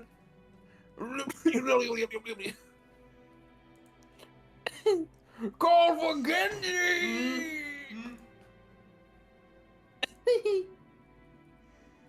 Kraus looks very pleased. Yeah. I have no idea what he's yelling about. Genji! He's probably lost his mind by now. Kraus-san, isn't it a bit too harsh to say such a thing of your own father? My father is already dead. Dang. There's nothing here but a phantom of what father once was. At any rate, as long as he has no intention of coming out, there's nothing we can do. Kinzo-san. Choking coughs continued to pour from the study. I'm going back downstairs. It would be a waste to let the fruits of Goda's prized cooking talent get any colder. It's one of the few things our relatives can look forward to when they come to this house. Kraus spun around. He looked at his watch, mumbling and acting as though he had wasted time doing something he knew would be in vain. Genji-san, father is calling for you. Keep him company. Certainly. Dr. Nanjo, let's go eat. If we stay here any longer, this sweet stench will ruin our sense of taste. Without waiting for Nanjo, Kraus went downstairs. Genji urged Nanjo to go and eat.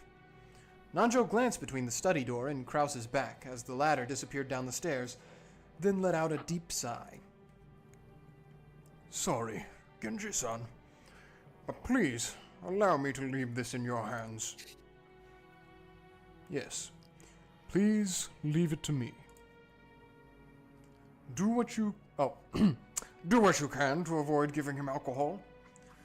That's a habit that's far too difficult to break. Is Genji not here yet? Who dares keep Genji from coming? Oh, where's Genji? Call for Genji! Please, allow me to handle the situation here. Very well. Forgive me. Nanjo bowed slightly and descended the stairs. Genji watched him leave, then knocked on the study door. Master, it is Genji. Oh gosh, here we go. Genji! Why have you kept me waiting so long? You're alone, I trust? Correct. I am alone. Kinzo returned to his seat in the study and pressed an old-fashioned switch on the table. Click. After a small delay, the heavy sound of the door unlocking could be heard. Important to note. Kinzo was convinced that this family wanted to make a mess of this study. Or perhaps someone had once opened the window for some air and ended up scattering things that to him were important research materials, leaving him in a terrible mood. Kinzo had outfitted his room with a formidable lock, preventing anyone from entering without his permission and thereby sealing himself in a jail of his own making. Genji, whom he trusted the most, was relatively free to enter the room, but even that didn't always hold. If Kinzo was in a bad mood, even Genji wouldn't be able to enter. Anyone else would be limited to holding a conversation through the door, unable even to see Kinzo's face. And most of the time, what they got could hardly be called a conversation. However, this didn't trouble the rest of the family much. After all, it just wasn't worth the effort to disturb this aging family head who was impossible to please and always stayed shut away, immersed in his research. Taking advantage of his refusal to leave his room, they supported his isolation, putting his care entirely into the hands of the servants. Genji, my usual. I'm busy. Yes, sir. Genji headed to a corner of the study. There, suspicious-looking bottles boasting venomous colors were on display. They were actually liquor, but considering the shady atmosphere of this room, one might easily suspect them of being some ghastly poison. It's like going to the cantina at Disney World Star Wars. Yeah. Inside the study, the mysterious collection of books gathered by Kinzo had grown into a mountain. They were bizarre, ancient, or banned books, all of them either forbidden, cursed, or sealed. But if you tried to call them old books, Kinzo would fly into a rage and say, Call them grimoires! There were also many mysterious objects that presumably held some meaning with regards to black magic, like candles suspiciously melted and molded into strange shapes. The constellations drawn on a certain celestial globe contained quite a few shapes that would draw puzzled looks from anyone familiar with today's night sky. The carelessly strewn about books contained many illustrations, all of them of a religious or mysterious nature, including some depicting demonically grotesque subjects or bizarre diagrams of various magical circles. And above all, a sweet, poisonous smell filled the room, profoundly assaulting the eyes and noses of those who entered for the first time. Eventually, it must surely make a person go numb and lose their grip on reality. Inside that study, Genji prepared Kinzo's usual drink with a well-trained hand. Yeah. No one would even think of drinking such an ominous dark green liquid in that complex and ornate glass unless someone first told them it was alcohol. He poured a little into the glass. Then he placed a cube of sugar in a strangely shaped spoon and poured water from a pitcher over it. Strangely, when the transparent water was poured, what other kind of water is there?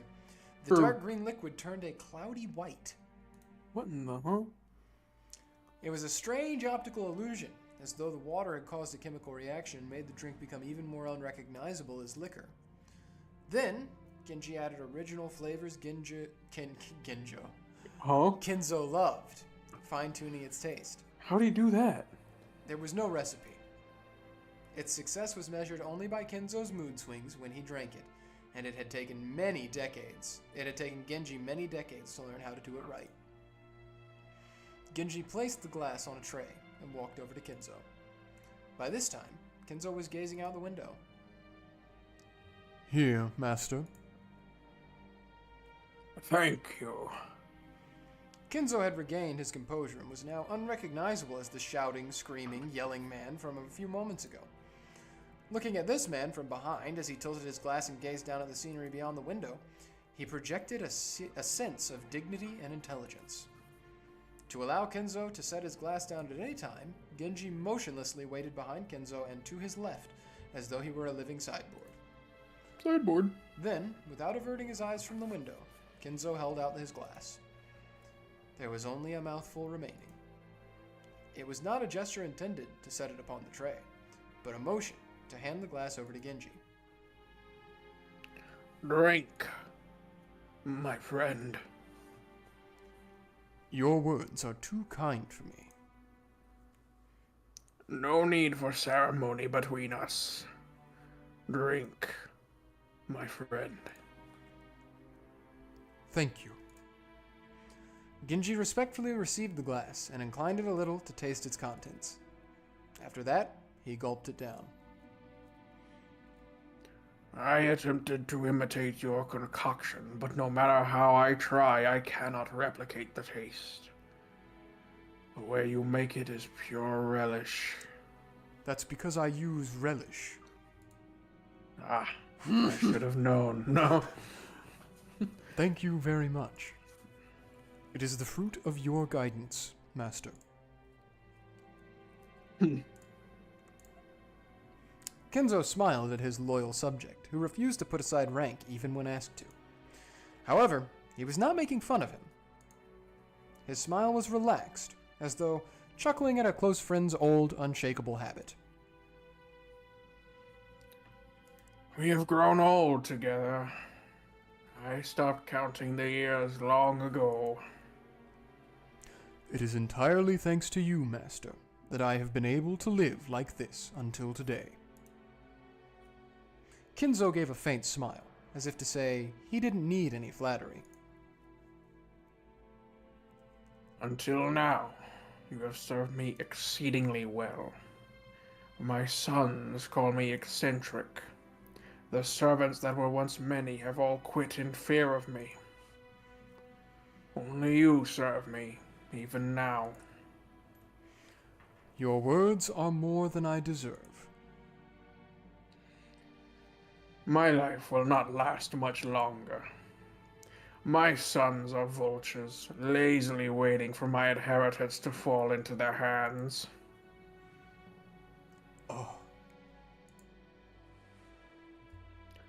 Kraus is a fool who squanders money like water, who throws away 2 gold coins to obtain 1. And then he has the gall to claim that he's earned money. Ava's a slave to money, who thinks of me as a mere chicken. When I die, she plans to use my bones to make a broth. That dunce Rudolph just wants to fool around with women. He's so disappointed in Rudolph, he's crying. Yeah. Rosa bore the baby of a man who came from nowhere and about whom we know nothing. Jessica is incompetent and uneducated. Dang. George has none of what it takes to be a man. We need to do a burn tier list for Umineko. Actually real. Battler's a fool who threw away the honor of the Ushiromiya family. And Maria is obscene to the eye. Oh my god, Kenzo. Why is the Ushiromiya blood so incompetent?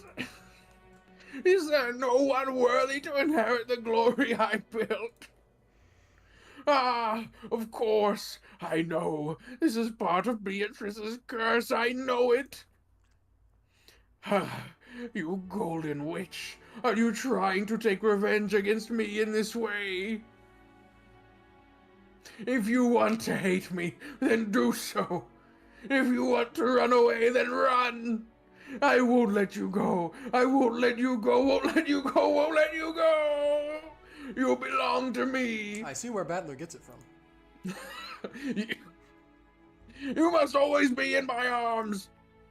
For all my life, 10 years at least. You must stay in my birdcage for all eternity, whispering only to me. Beatrice, why won't you smile back at me?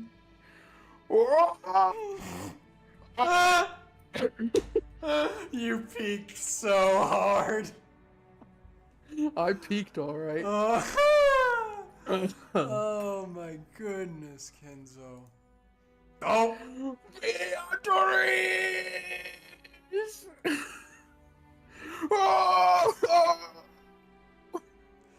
After howling, Kenzo choked once again.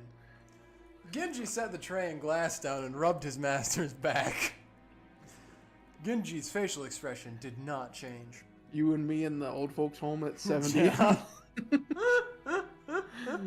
It was always like this.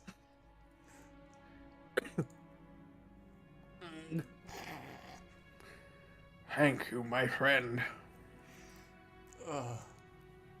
When his seemingly deranged fit subsided, Kenzo regained his composure once again. It was like seeing two different people, a wild Kenzo and a composed Kenzo, living together inside one body. And so, I have decided. I cannot bear to spend my dimmed remaining years procrastinating like this. If I have one final coin to bet, then I choose to abandon it to the whims of the demon's roulette. The power of magic is always determined by the risk of the gamble. Like visiting a shrine, that's the absinthe. Like visiting a shrine at the hour of the ox in ancient Japanese sorcery, to nail a cursed doll to a tree. Magical power is produced specifically because of the risk that it will be seen within the 7 days the curse takes. The greater the risk, the stronger the magic power will be. Many miracles that happened in myth might be called the crystallization of shocking magic power with a low probability of occurrence and astronomical risk. That Moses parted the waters of the sea was not a miracle of God. The risk of that desperate situation, cornered by soldiers on the Red Sea shores, weighed upon the scales of slaughter and gave birth to the miraculous magical power. If the same thing occurred again on the same scale, the sea would surely fail to part. What? Huh? Huh? After all, Moses was able to magnificently summon a miracle engraved on but one of the countless, innumerable results on the roulette of those with power. That is the force that can triumph over astronomical odds. Indeed, good fortune that can grasp miracles is magical power itself. To obtain this mighty power, one must face the risk of despair. Those who possess no magical power may call that desperation rather than a bet. I'm spitting on myself because of this guy. However, people who truly do possess magic power can grasp hold of that miracle and make the enigma come into being. I feel like he's probably spitting on himself too. Yeah. And if that power exists within me, I will seize that miracle. I'll have a chance at making the wish I devoted my life towards come true. Kenzo looked up to the sky Here we outside go. the It's window. just gonna get worse. I literally drank my whole water. He spread his arms as if appealing to someone up in the skies. Here we go. If only I were capable of grasping that miracle. Oh, Beatrice, show me your lovely smile once more. No matter how much time passes, your face does not vanish. I just want to see your smile, that is all. I'll return everything you granted me. I'll return all the glory I've gained since that day. I don't need fortune, prestige, or gold. I'll return everything you gave me. I just want to see your smile. I beg you, Beatrice. Whoa! Oh! His nonsensical yells became a scream, and then a wail. Kenzo slumped to the floor, tearing at it with both hands. Me in before I'm in the freaking hospital for shredding my vocal cords. Genji had no choice but to wordlessly watch over his master's lamentations. Oh my goodness. What a performance. Thanks. Well, ladies and gentlemen, the family head's health is not at its best. He seemed extremely sad not to be able to share lunch with you all, now that you have gathered here for this event that occurs but once a year. Goda, let the lunch begin. Certainly. I shall begin today's luncheon. You would call it luncheon. Oh, I gotta switch voice. Oh my gosh, let's see if I don't crack somehow here. Dr. Nanjo, is father's condition really that bad?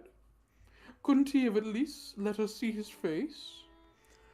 It's more a problem of mood than of physical condition, and for that, there is no medicine I can prescribe. Hey, are we talking about his mood again? You've gotta be kidding me. We took time out of our schedules during this dang busy autumn season just to come and find out how he's doing. And now he's... And then you should be happy, Rudolph. You now know how he's doing. Or what? Would you rather take my place and try to persuade our ill-humored father to come join us? Are you kidding? Rudolph shrugged.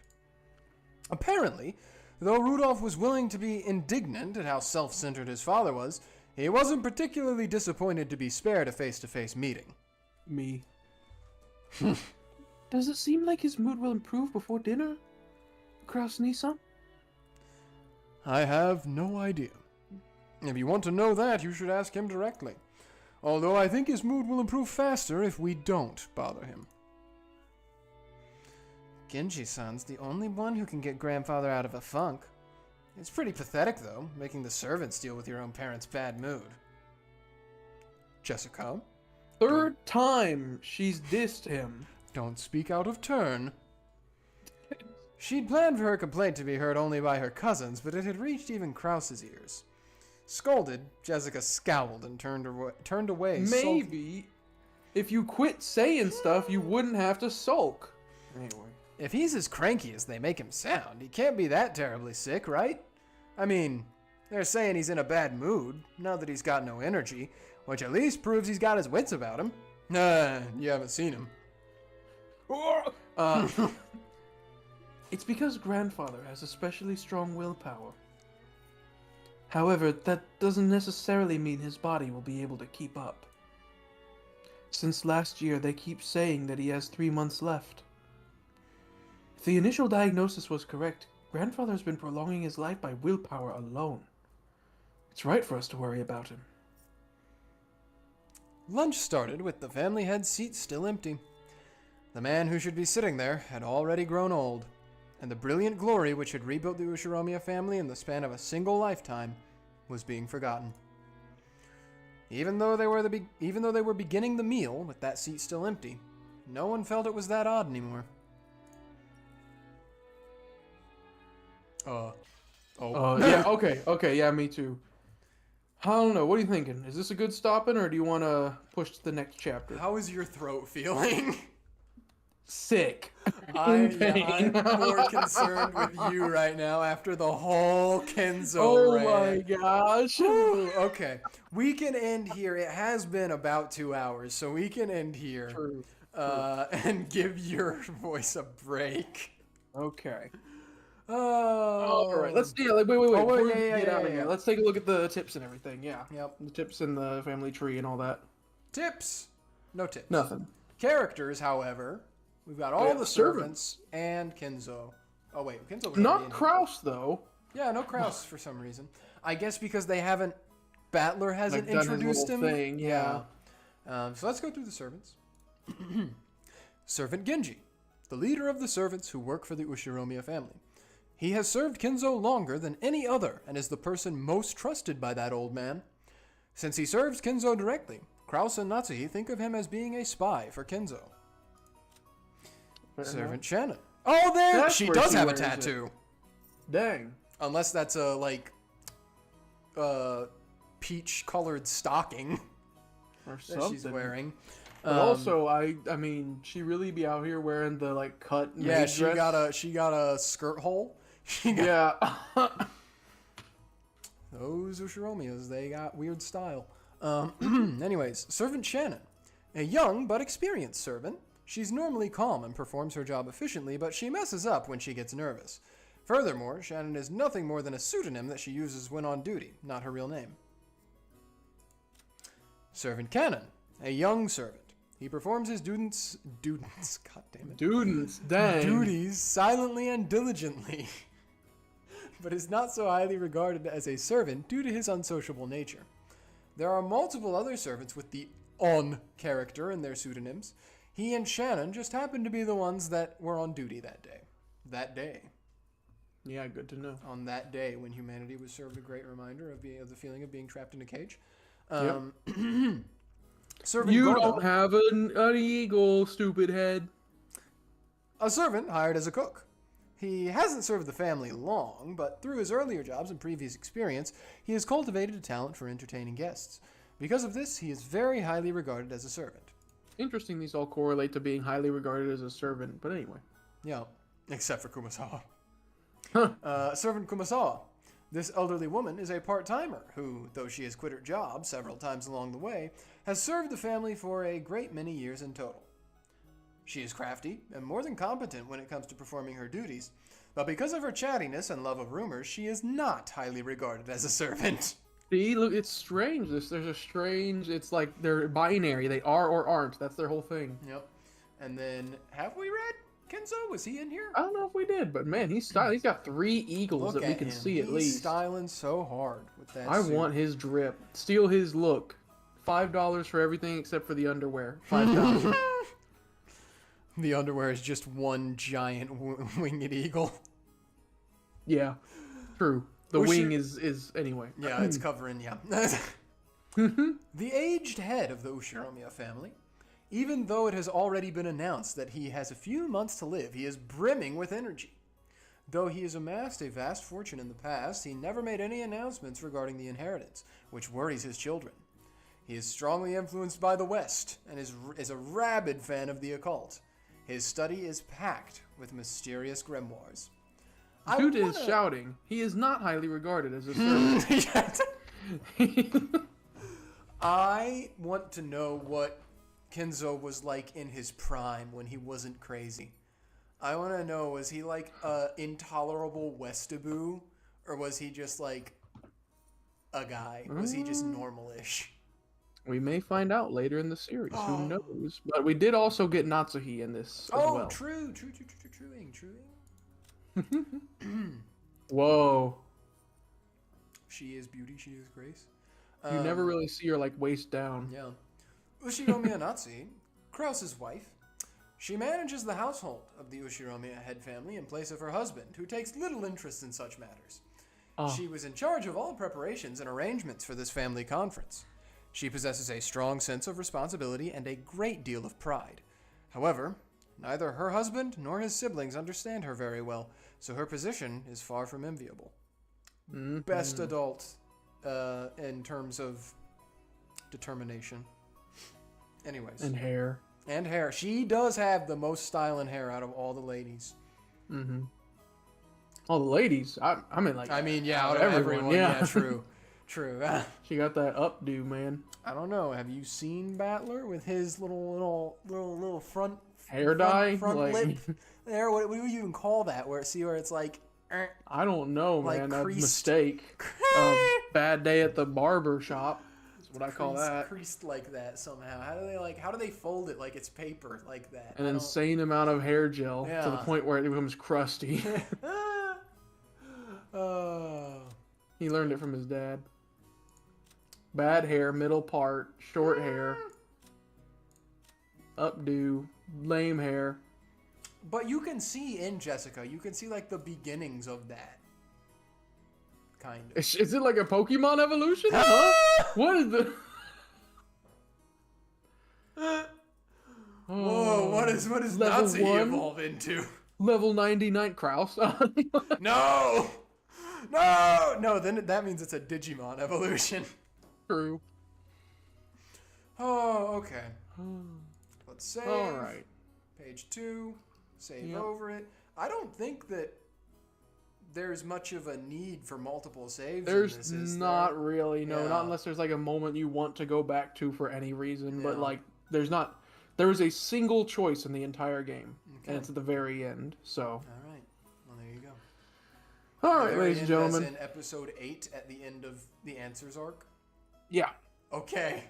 Yes. So yeah. it's not even in this game, which means it couldn't be on this save. Oh yeah, true. I didn't think about that. Oh, well, yep, that's what we're going to call it for today. We hope you enjoyed as we are journeying through the day. This is going to be a very, very long It'll series. be a while. So hope you're buckled down if you're someone who comes and visits the streams often. We'll probably still be here next year. Yeah, probably. Considering the rate at which we are going through episode 1 right now. Yeah. All right. But and stay tuned next week to hear what pay attention to our community tab to see what the schedule is going to look like, because it will be American Thanksgiving week. True. So we'll be a little disrupted. I will be away from my computer a bit. I imagine Levi won't be away from his computer, but he'll be predisposed I will be or doing indisposed. stuff with family, having a good time. Yeah. That's something I wanted to share at the beginning of streaming. I completely forgot to. I just want to leave this right here at the end for anyone who's still watching. My college campus did their Thanksgiving dinner like a week early, since everyone's going to be gone. And I went there to get dinner, right? And they had it so that like there were faculty there were professors serving the food to us. And I'm going through the line, and I get a little bit of mashed potatoes, I get a little bit of corn, and I'm preparing, right, to like get turkey, because if you eat meat, because Pertuset doesn't eat meat, but if you eat meat, that's generally like the main meat of Thanksgiving is turkey. You eat some turkey. I get to the mac and cheese. And I still have like half of my plate empty. And the lady just piles it on to my plate. And like, I didn't want to be like, no, stop, wait. No, stop!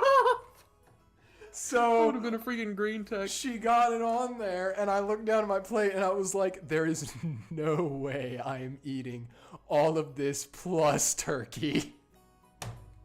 So I just went dejected and sat down at a table and ate what I had. I did eat all of it, and I was right. I was very full by the time I was done, so I wouldn't have been able to get turkey, but I was just... because it started with her, she got a little bit, and then she was like, oh, that's obviously not enough. She said something like that. And so then she just kept putting more on, and I didn't want to say no. That's really funny. Okay. Oh. But yeah, if you're an American viewer, we probably won't be streaming this time next week. But happy Thanksgiving to you. And if you're not an American viewer, still happy Thanksgiving. Happy even Thanksgiving. Though you don't celebrate the holiday, because what better holiday than a holiday just to say give thanks to what you got? Yeah. Next Thursday, think about us when we're not streaming and be like, man, I'm thankful for Pertuset blowing out his voice to be an old man. I'm so thankful he did that for us.